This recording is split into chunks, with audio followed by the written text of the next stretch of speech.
Okay, right. Well, it was a great presentation by George, and I'm really pleased that I think I've managed to pick up on kind of a number of the points that he made in talking about food systems, food production, the importance of thinking more systemically. So I'll make a start. So what I want to talk about is thinking about us as an organization which is interested in systems thinking and complexity in organizations. I'll kind of come around to the idea of talking about organizational activity and sustainability. I will take a look at organizational sustainability. I'll be using a system dynamics approach to start off with to provide a perspective on organizational behavior and its relationship to society and the environment. Then I'll take a look at how organizations can approach sustainability, and then I'll talk about boundary critique as a way of promoting the sort of organizational learning that we need to support a transition to sustainable organizational behavior. Where all this stuff that I'm going to be talking about comes from this book, Learning Strategies for Sustainable Organizations, which is a book that I had published last year. And I'd just like to offer my thanks to Martin Reynolds, who's in the audience, who really helped me in, perhaps not in the way he intended or I intended to start off with, but if it hadn't been for Martin's support, this book would not exist. Okay, so there was a brief mention just now to the limits to growth, and unfortunately, the very first slide here is a tracing taken from the copy of that very book, which is this is the page which shows the standard run of World 3. Limits to Growth, I'm sure we'll all know, is one of the key documents in the history of contemporary systems thinking. It was perhaps the first application of computer technology to modeling using system dynamics. It suffered a lot of criticism at the time for its gloomy prognosis, but recent reviews of how the limits to growth are progressing against reality have shown that there are some things which seem to be ominously coming to pass. And I noticed how George commented on the issue of food production and the comments, the concerns of scientists since about 2015 about food availability, particularly in poorer countries. So I think here we can see, I can just pull up the food production. You see this graph coming up here. What Limits to Growth projected was that food production would continue to increase until this point, at which point it would interact with population growth, and then food production would start to drop. Okay, now that point where those three lines of resources, population and food production intersect is rather kind of scarily pretty much where we are now, about 2020, 2025. And that does seem to have a lot of resonance with what George was just talking about. So I think we can start to see that actually, what people were talking about 50 years ago in 1972 with limits to growth and the reality of today are not wildly dissimilar. So, okay, if I just stop that. Okay, another way of looking at this whole issue is coming back to something which was developed from work done by the Stockholm Resilience Center in defining the idea of planetary boundaries. Their research showed, identified 8 planetary boundaries defining, sorry about that. I've got a touchpad here and I just put a piece of paper on my touchpad and it shot forward through my entire presentation. So let me come back to where I was. Okay. Yeah, the research from the Stockholm Resilience Center identified 8 planetary boundaries defining what are thought to be safe limits for human existence. Now, several of them have already been exceeded, and the one which we're interested in particularly here is the nitrogen and phosphorus cycle. which is a cycle absolutely fundamental to food production. And I think, as possibly was touched on in the first presentation, this is, you know, to many people's way of thinking, the most important of all of the planetary boundaries. There's a lot of talk about climate change, and certainly that is a big problem. But what may turn out to be more of an immediate problem is this issue of the nitrogen and phosphorus cycles, because this is what could well cause global food production to collapse. Moving on to more of a focus on organizations. We can think about organizations as a system. It's not difficult to see how what organizations do is intimately concerned with what's happening with those planetary boundaries. So let's think about this organization environment system. We can think of an organization as a system in its own right, with functions and internal processes, but it also interacts with several external systems. We have the natural environment, with the organization extracting resources and releasing waste and emissions back into the environment. But there's also the social environment, the people who not only consume what the organization produces, but who provide labor and receive payment in exchange.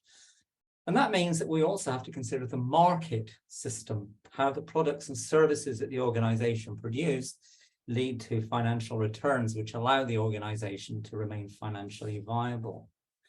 And I think it's only by thinking about how this whole system operates that we can really start to understand what the problems are in the world that we live in. Now, this is where the big challenge starts. Explanations about how the global environment, society, economy nexus work depends very much on your perspective, or what we would call our worldview. It's only really in the last 5 years, perhaps, that I personally tried to understand what economics is and how it all works with respect to the environment.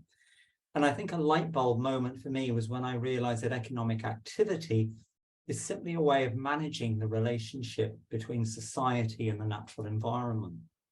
It's what we can call a social technology, something we have created, but we can therefore change.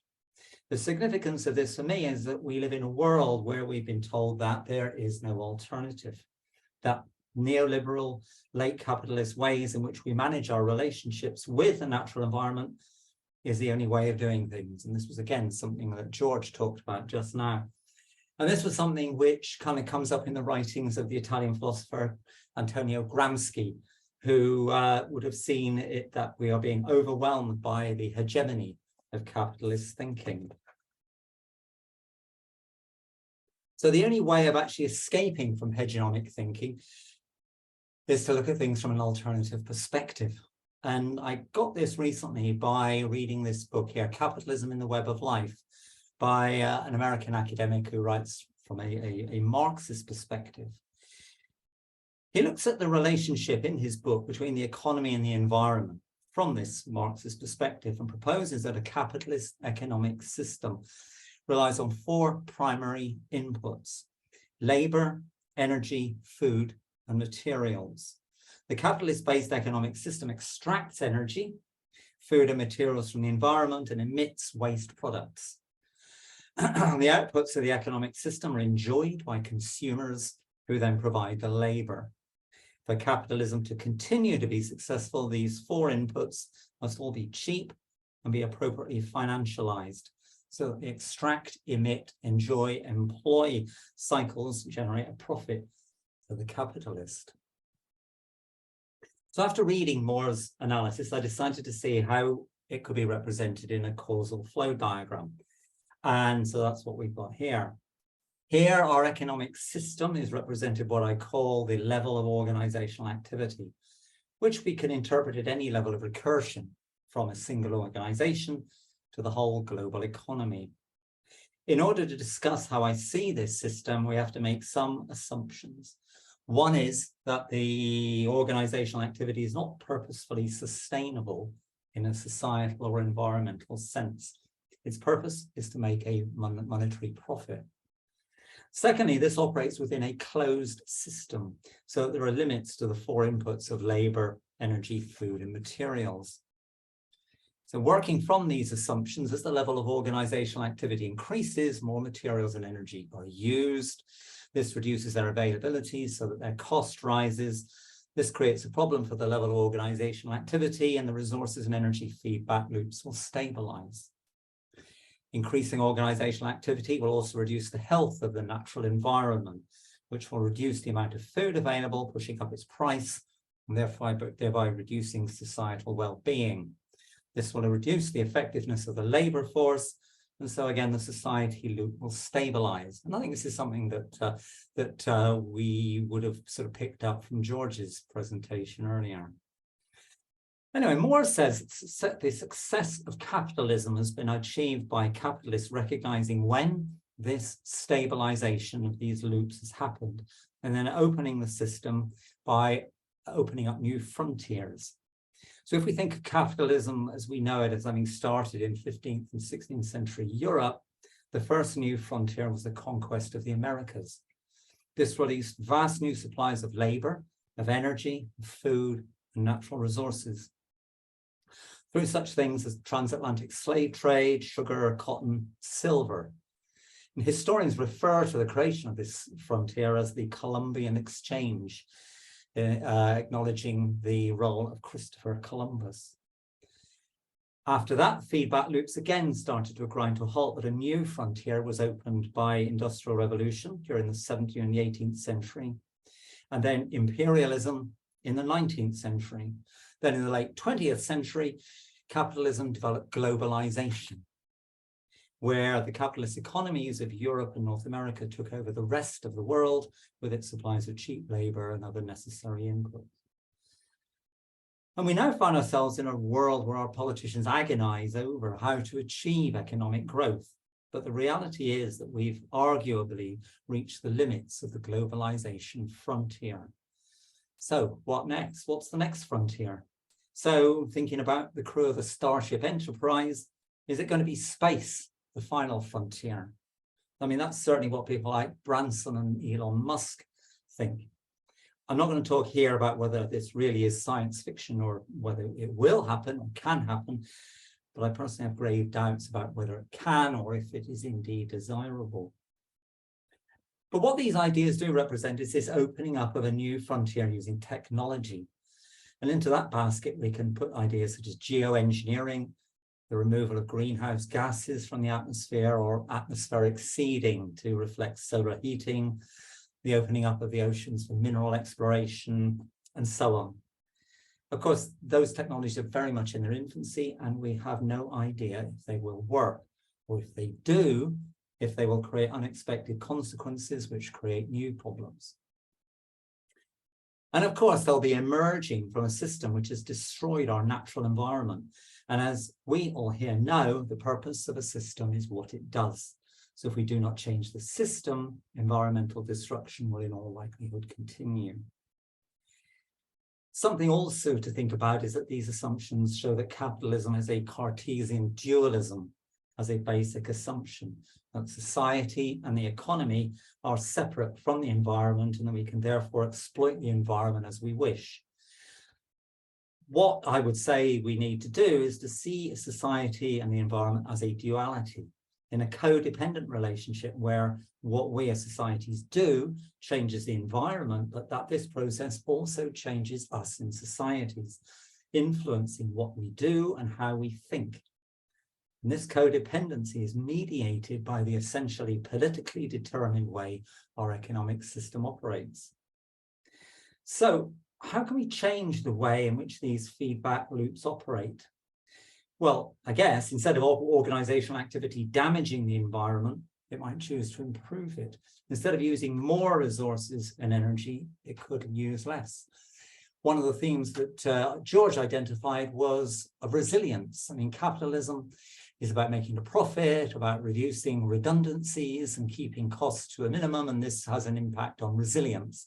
And it's only through having extra sort of backup systems and contingency plans in place that we can have resilience.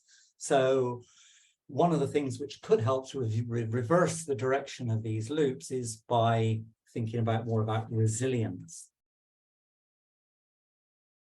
Okay, let's come back to limits to growth. The work that MIT did in preparing that report was in response to a paper prepared by the Club of Rome called The Predicament of Mankind. The paper itself identified 49 of what they called continuous critical problems, which were significant problems that were identified in the late 1960s, which included a huge range of social and environmental problems. The paper served as a proposal of consultants and suggested that the then emerging computer technology could possibly be used to find some solutions to these problems. And the winning response to the predicament of mankind was Donella Meadows' team at MIT. However, not everybody in the Club of Rome was happy with what MIT did. Two of its members, Hassan Ozbekhan and Alexander Christakis, noted that the MIT team had focused exclusively on objective and technical factors such as population, food production, availability of resources, pollution, and so on. And they actually resigned from the Club of Rome in protest at what had happened. But they picked it up a few years later and developed a structured dialogue approach to analysing the relationship between these 49 problems and started to look to see what the causal connections were. And their final conclusion was that the most fundamental of all the continuous critical problems was CCP 18. The growing irrelevance of traditional values and continuing failure to evolve new value systems. And I think for me, this is absolutely crucial. I think this comes back to a lot of what we were talking about, you know, in the first half of this presentation, that actually what we're looking at here, in order to make a change in what is happening in the world, is about values. But this was something that limits to growth completely failed to think about. Coming back to Gramsci's idea of hegemony, nobody had thought to question the hegemonic values that were driving late 20th century America and Europe, which are the values behind advanced capitalism. So from my worldview, that's where we must start, by recognizing how our own values and those of the economic system within which we operate contribute to environmental and social deterioration, so that we can start to make changes. Okay, so coming back to our focus on organizational sustainability. I did a lot of research into organizational sustainability and to try to get some kind of clarity about how I could move forward in thinking about organizational learning. I came up with a model of 3 different types of organizations, which we can sort of look at to try to get some ideas around. At the lowest level of engagement with sustainability are what I call compliers, which are organizations which take account of regulations relating to social and environmental sustainability and which do the minimum needed. Then at a higher level of engagement are strategist organizations. These are ones which see there are commercial advantages to embracing some form of sustainability. Using Michael Porter's classification scheme, we might think of this as being through using sustainability to create least cost products, such as using the circular economy principles, through differentiation in the marketplace, for example, such as fair trade and forest stewardship council schemes, or third category, through creating a niche. And one obvious example there is selling vegan sausage rolls. At the highest level of engagement are what I call visionary organizations, essentially those which see social and/or environmental sustainability as actually being their purpose. And arguably, it's only at this highest level that we're really seeing a rethink of values. It may be the case that some form of profit, well, it will be the case that some form of profitability is needed to ensure viability, but it's not the raison d'etre of the organization. Profit is a means to an end of social and/or environmental improvement. Now, at the top of that little model there, I've got this single loop, double loop idea. So systems thinking can also help us to think how organizations can become more sustainable, to move from being a complier through to being a visionary organization. And the idea of double loop learning, Chris Argyris's concept of that, is something that which I think is really useful.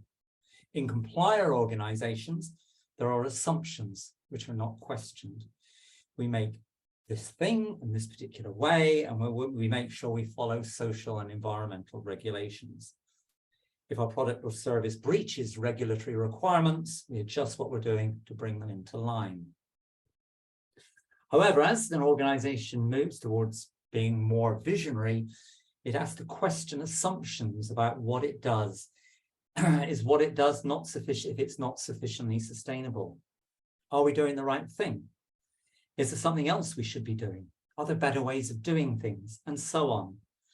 Ideally, this way of thinking of double loop learning operates at all levels in the organization, from individuals through to teams, through to divisions, through to organization as a whole. So we're starting to talk about organizational learning here. And this is a kind of a sort of a summary that I came up with for how learning happens in organizations. This is actually a whole series of boundary judgments so far, that we accept capitalist values without questioning them. We accept what values are important without thinking about them, and we make assumptions without really thinking about them. But these are all judgments about what is in and what is out, what is important, what is not important. So we can think about this distinction as a matter of boundary judgments. Boundary judgment is a fundamental concept in systems thinking. And in my experience, there are a number of different ways in which organizations fail to reflect on boundary judgments when it comes to organizational learning. Organizations are networks of people, so organizational learning is an emergent property of people learning individually and collectively. Unfortunately, learning in organizations is often seen as a responsibility of a function such as human resource development. And this function too often sees learning as off-the-job training. In systems terms, a boundary decision again. In reality, training is only one small part of how people learn, and there are many different mechanisms for learning. There is training on the job, but then there are also a large number of learning mechanisms which we could describe as informal, such as self-directed learning, structured work experiences such as secondments, and so on, coaching, reflective practice, and incidental learning, just unplanned chats about things that have happened that you do with colleagues on an unplanned basis. Another boundary judgment that organizations often make is that the only perspective worth considering in planning a learning strategy is that of the organization. Management theorists call this a unitarist perspective, and it manifests itself by top-down decision-making, resulting in an emphasis on training only in what the organization thinks is needed. So as systems thinkers, we can immediately see a big problem in this approach, in that top-down planning cannot respond to all of the variety that an operational environment presents. There needs to be a way for what we can call, using VSM terminology, for system one actors to adapt what they do and to learn from ongoing everyday experience. And this is where informal learning is important. So we can conceptualize this in terms of complexity thinking and suggest that organizational learning strategies need to include both formal and informal learning activities, which will reflect the requirements of the legitimate of the system and also the shadow system. If we get this integration right, then we can operate at what complexity theorists call the edge of chaos. So unitarist thinking also leads to another boundary judgment, that all that's needed in formal learning is to consider technical aspects of what needs to be learned, technical aspects about sustainability in our case. So to help examine that assumption more carefully, I'm using a framework proposed by the German critical philosopher Jürgen Habermas. He suggested that learning about action in the world comprises three interests: a technical knowledge about the action must be taken, communicative knowledge which is about the confidence that an individual has in what they're being told, and emancipatory knowledge, which is about how the action fits in with that individual's worldview and their own feelings about importance and value. So together, the communicative and emancipatory knowledge interests comprise what Habermas called the individual's life world. The relevance of this to individual learning is that if someone is asked to perform at work in a way which does not align with their own self-concept, and that if they don't have the chance to challenge the information they're being given, that they'll be less likely to carry out the technical requirements of the task effectively. So again, we come up against the boundary judgment. What does or does not align with an individual's emancipatory interest? So to help explore that, I'm looking at an idea from social psychology called social identity.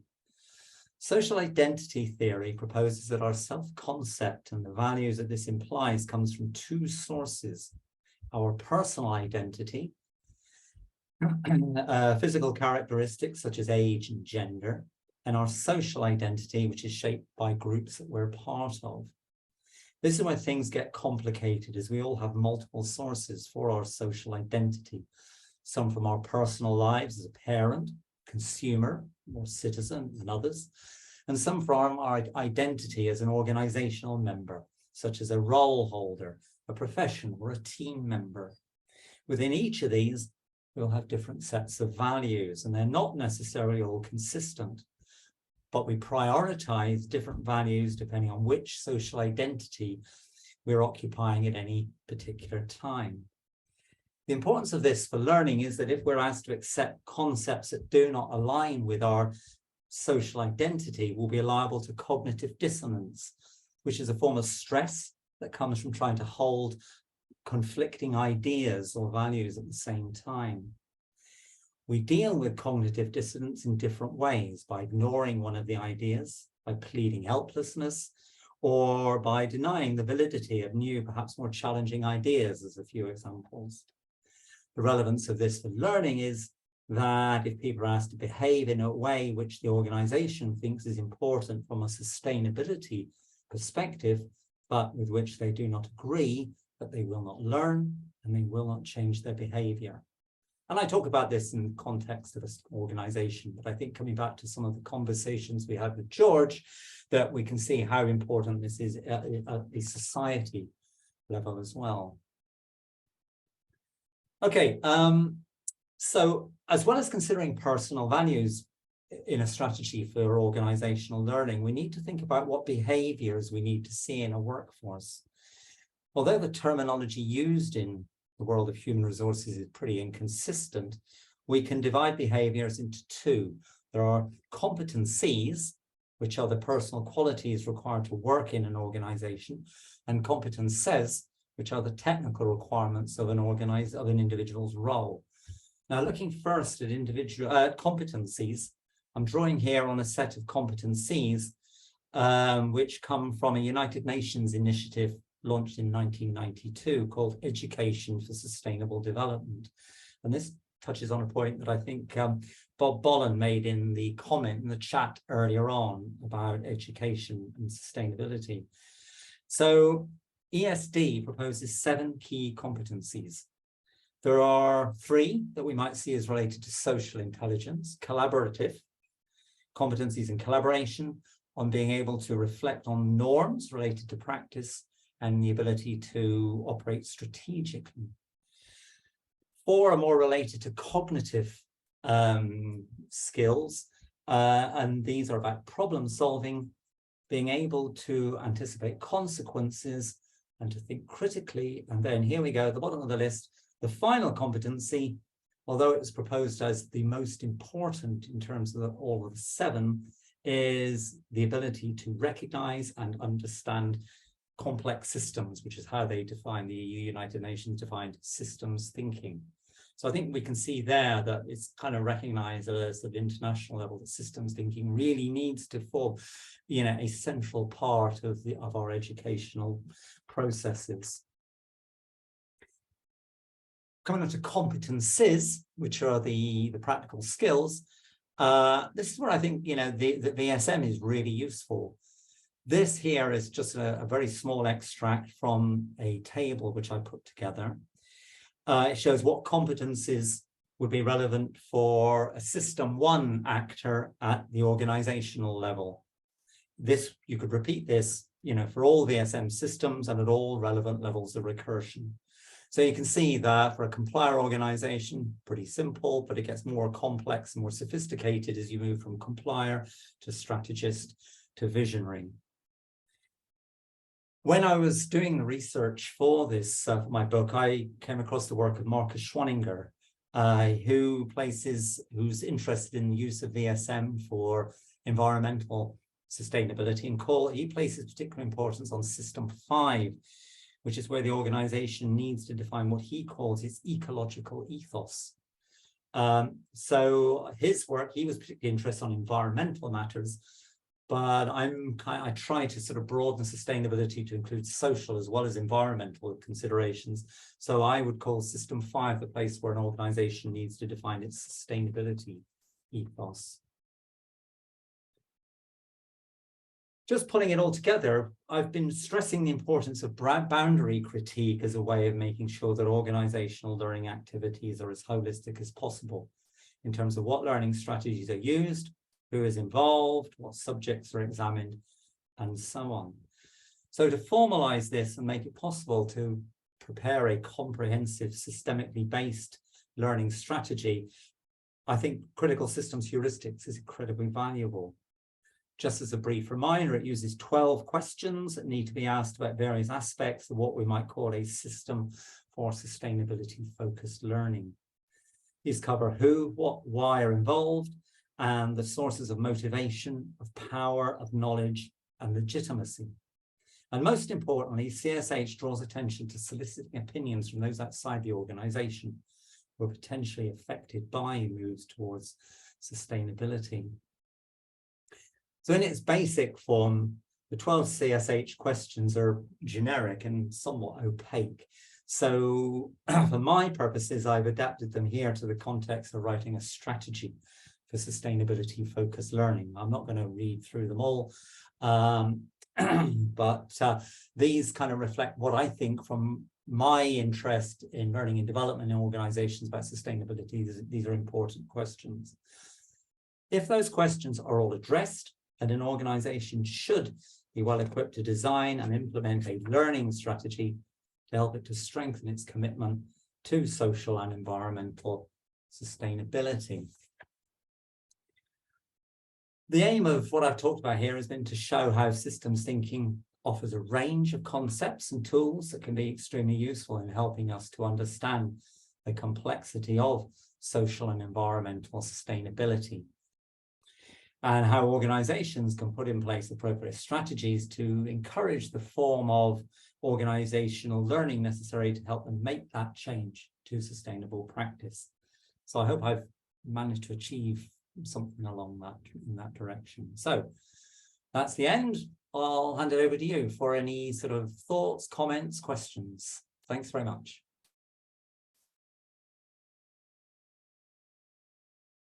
Thank you so much, Brian.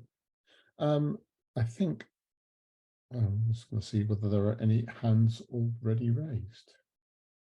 I see none at this particular point. I want to just go back to something that was raised when we were talking to George, which is people, I think someone commented along the idea of when should learning around sustainability begin? Someone suggested it was teenagers, and then I think we had a couple of other thoughts that actually maybe that was too late. So I don't know whether you had any thoughts from the research that you'd done, or what about when do we really need to start the education and learning on the subject of sustainability with human beings? Well, I've got two grandchildren. I've got a 6-year-old and a 4-year-old, and I've already started that process with them. And I think, it's not about, I think it comes back to, Habermas's idea of, technical, emancipatory and communicative knowledge is really useful because it helps us to think about what we're doing when we're talking about teaching somebody about sustainability. I think it's a real danger that we just present it as another academic subject, as a kind of a subject which we discuss in its own right. Is a good thing to do. I think we really need to kind of be working on it at a much more kind of emancipatory level of just, embodying sustainable social justice and environmental sustainability into everything we do in the world around us. And so whenever I'm with my two grandchildren, I try to behave in a way which kind of reflects that. And I think that's what we need to kind of sort of integrate this into the whole of our sort of interactions with people around us, to be and certainly part of the way of topics that we cover in school education, but it needs to be much sort of deeper than that, and to actually be shown in the way in which schools are designed and structured, and the society around us. Thank you, Bryan.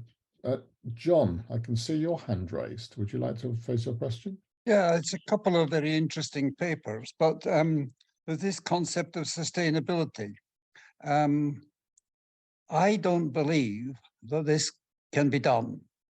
It seems to me that I don't think that the kind of agriculture, the kind of society we've got at all provides any basis for thinking about what a sustainable society would look like. And just as no one in an agricultural society could envisage what an industrial society would look like, so no one in our society can envisage what a sustainable society would look like.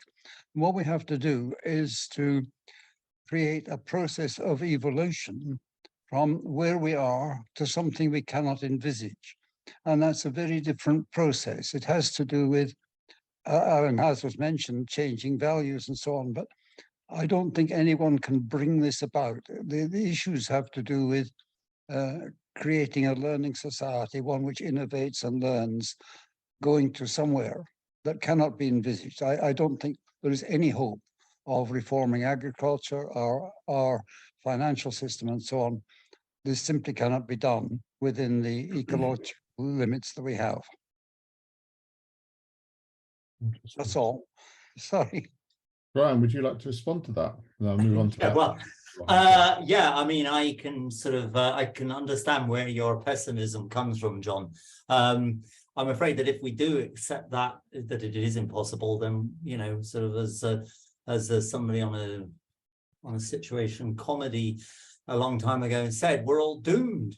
But I think we have to kind of work towards a set of values which we feel are going to contribute towards a society and an environment which actually will be viable for our children, our grandchildren, or our great-grandchildren. I don't know what it's going to look like. I mean, that's one of the arguments that resistors, critiques. I mean, people who have put forward the idea of stable sort of economic societies, of degrowth economics and stuff like that. Critics of that say that it's impossible. But actually, if we kind of move in a direction that we think is going to achieve the kind of world that we want to move in, and there will be missteps along the way. But I think, these are things we have to do. We may not know what that world is going to look like, but, that if we keep taking steps towards achieving something that we think is just and viable, then we will get to something. Okay, thank you, Bryan. Thank you, John. Emma, would you like to ask your question? Sure. It's a bit of a reflection and a bit of question as well. So I work in learning and organisational development and learning and innovation at Scottish Water. So we're publicly owned but privately run. So as an organisation, and also I probably sit in the glass half full camp, if you're going to ask me where where I am. And I've not worked for them for a long time, but as an organisation, got, you know, really ambitious kinds of objectives to go beyond net zero, but also as a learning organisation, as the sort of traditional aspiration of a learning organisation, we're trying really hard to, I suppose, that idea that you were talking about of democratising learning really, and shifting the power of learning from what's been very traditionally a regulated, for a good reason, type of organisation, where training has been very technical, and moving that to much more behavioural and offering lots of different support for people to learn informally and do that in different ways. And so, yeah, I suppose my question was, what, you know, that's almost, I don't want to say it's easy for us, because it's really not easy. There's lots of challenges, but is it easier because of the sort of the constitutional makeup of us as being, you know, public services, and therefore should more public services be taking a lead on this, given that we don't have the same, you know, we still need to obviously make sure the books are balanced, but we don't have the, you know, we don't have to make profit as such, which is tying organisations to continually, you know, try to reach growth and therefore not be able to meet the other ambitions of, you know, environmental contributions, or at least reducing the impact. Do you think, you know, in terms of like learning organisations, do you think that, Bryan, we should be directing efforts in organisations that are more publicly in the sort of public domain around public services to take the lead on that? Yeah, I think it should be easier in public sector, you know, some, you know, organisations that are to some extent owned by the nation as a public good. It should be easier for them to move towards the kind of sort of organisational learning which can encourage sort of sustainability. I mean, you know, one of the problems with public sector organisations, I mean, I've worked in, you know, sort of one or two in my time, and there's the problem of, you know, how bureaucratic they can become, and how, you know, sort of resistant to change. You know, although privatization of companies often moves towards a focus on financial profit at the expense of social and environmental sustainability, there is that kind of market sort of emphasis. And so, you know, if a private sector organization thinks that there's going to be sort of profit to be gained by being more sustainable, then they perhaps are more likely to move in that way. But that's, you know, that depends on sort of the priorities that they have for longer term viability as against short-term profit making. And I think that comes back to this issue of values, of what we in society think is important. And that's why I think, you know, the kind of the growing interest in, you know, talking about your particular sector, the discussions that are starting to develop now about water companies and their environmental discharges, and, you know, the sort of and whether or not organizations which provide a public good should be privately owned. Just peripheral to your question, but I think coming back to that, I think in principle it should be easier, you know, in public sector organizations to make that change.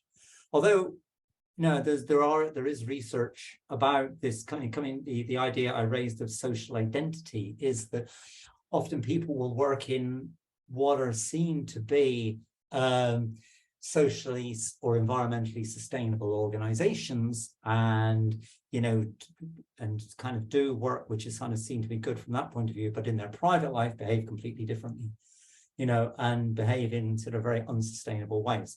So I think it is a complex issue and not clear, but I would hope that organizations such as yours, you know, which don't have this kind of perhaps, you know, not quite so important, it's not so sort of attached to this idea of making large profits, would be sort of in the vanguard of driving towards social and environmental sustainability. So that's kind of over to you. So see what you can do. Okay, thank you, Emma. Thank you, Brian. Matthew, I think you're next. Hello, thank you for that, Brian. Good stuff. So you've got the organisation that normally exists in a world which is built around the pursuit of profit. Do you have any systemic changes to try and get everybody in a line so that they're going after the same purpose? Well, I think one of the things which we have to think about is that to me values is important, and I think in a society it's really important that the kinds of values which drive sort of profit-driven capitalist sort of based societies are no longer given the importance that they have at the moment. And I think George mentioned this idea of the 25% of people in society, if they feel if that number is reached, then it's possible to sort of for there to be a tipping point for major societal change. And so I think it's important that we continue to have conversations, sort of amongst ourselves and amongst our friends and colleagues to try to sort of, to get people in, society as a whole to start to question what is acceptable and what is not acceptable. Because I think then that starts to drive, even the behavior of profit-seeking organizations. If a profit-seeking organization feels like it's not going to be seen as socially acceptable, then they will start to change their behavior. So I think, I think we really need to be thinking about, sort of change at a societal level through whatever means are where possible.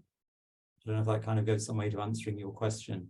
Yeah, my reflection on that, if you don't mind, at the moment, because profit is the main incentive, and in a way, when people seek to engage in this longer term thinking, which could have short term costs, that can become problematic because in some senses you're working against the primary goal. One of the thoughts for me is that the price system should work more effectively, so that there should be such things as carbon taxes and health taxes, but also, and I thought this might be something that would be suitable for the SCiO to bid for, is that there should also be organisational taxes, because when we come to make our choice, if you go to the toothpaste aisle, you're confronted with a flood of options. At no point is there sustainability in how they produced and manufactured and delivered and distributed the goods. No. Been incorporated fully within the cost. I wonder if that's my other. I should have some other reflections in terms of brief. I'll email you about some of the neuroscience. And right.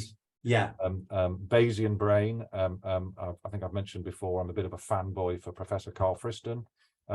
He's got the notion of active inference. So he's a very deep thinker. One of his great thoughts is, whenever faced with any action that we have to assess reality, we've only got three choices. One, it fits with my model, carry on, keep going. Two, it doesn't fit with my model. Oh no, I've got to stop. I've got to go away. I've got to rethink what I'm doing. It's quite taxing. It's quite time consuming. We try and avoid it. Thankfully, there's a third way, which is I just amplify some information, attenuate some other information, and carry on regardless. Mm-hmm. I think that's perhaps the problem we face at the moment. Yeah. I mean, I think there's parallels between what you're saying there and the single loop, double loop learning idea.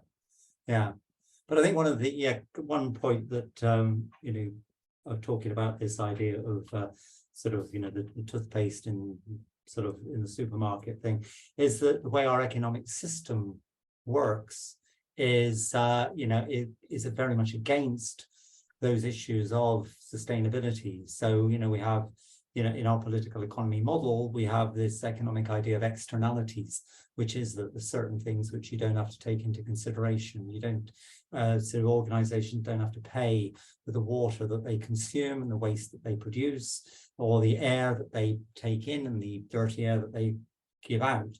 there is, you know, to a certain extent that's covered by regulations, but it's not seen as a sort of a cost of production. And I think that's sort of a major issue, is that the whole world of economics really needs to think about, you know, sort of the value of what is seen to be valueless goods at the moment, such as, you know, sort of air and water.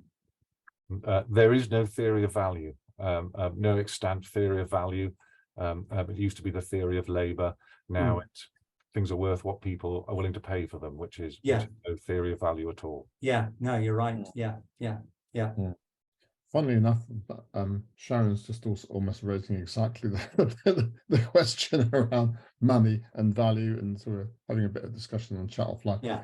Can I just I know there's several hands raised and we're very short of time, so I'm just going to ask, because we've not had a chance to ask a question. Barbara, would you like to phrase your question, because we haven't heard from you this evening, whereas we have heard from Patrick or Martin. So I'm going to skip you guys for a second, ask Barbara to see whether she can ask her question. Thanks, Tony. They're much appreciated. And many thanks, Bryan, for the excellent presentation, and really lots of food for thought in there. I have maybe two questions, and they relate to something you said at the very beginning of your presentation, when you mentioned about Hassan Özbekan, and the problematique and the CCP 14, I think it was. 18. I mean, 18, CCP 18. Exactly. Yeah. And there was somebody mentioned in the chat as well that there was a correlation perhaps with the Donella Meadows levers of change, etc. So and when we're talking about double loop learning, I mean, to actually really make a shift in the thinking and learning, away from the single loop and organizational level, even towards the societal level, what would you say is then the potential to use these ideas from Özbekan and CCP 18 and leverage and bringing the values to the fore to transcend these limited learning loops that we face in organizations, or even organizational learning? Well, I think probably the most important thing is to find ways in which to help people to be more aware of, you know, I think these ideas of, you know, this idea of hegemony and of dominant ways of thinking are incredibly important, because I think, you know, there's so much that goes on in the world today which is just not questioned. So, you know, you can't turn on read the newspaper or turn on the news at the moment without politicians, you know, talking about the importance of economic growth. And yet what growth is never questioned. There's never any discussion about, well, what do we mean by growth? Do we actually really need to have growth? Is there something alternative that we should be aiming for?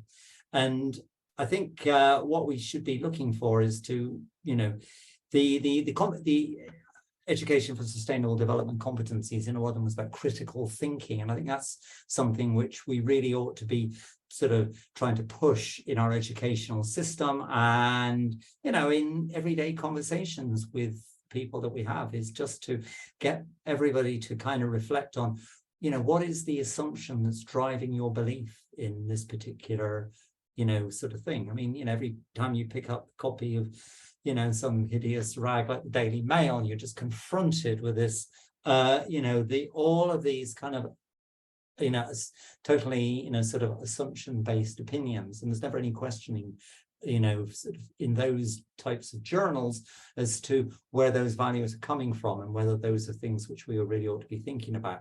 So for me, critical thinking is a sort of an absolutely essential skill that we need to be imparting in people, and to be, you know, when possible, you know, in conversation with, you know, people, to actually, you know, to try to encourage that form of double loop learning every time. I went to see Will Hutton talk some time ago, and somebody in the audience asked him what he thought was the most important thing that all of us could do to try to bring about the sorts of societal change that you know, that he was advocating. I kind of am very much in line with his way of thinking. And he said what he thinks it's through the power of, you know, sort of thousands of small conversations, because I think that's, you know, the best way forward, is just similarly to, you know, to get people to try to understand where their way of thinking is coming from and what the alternatives might be to that. That help.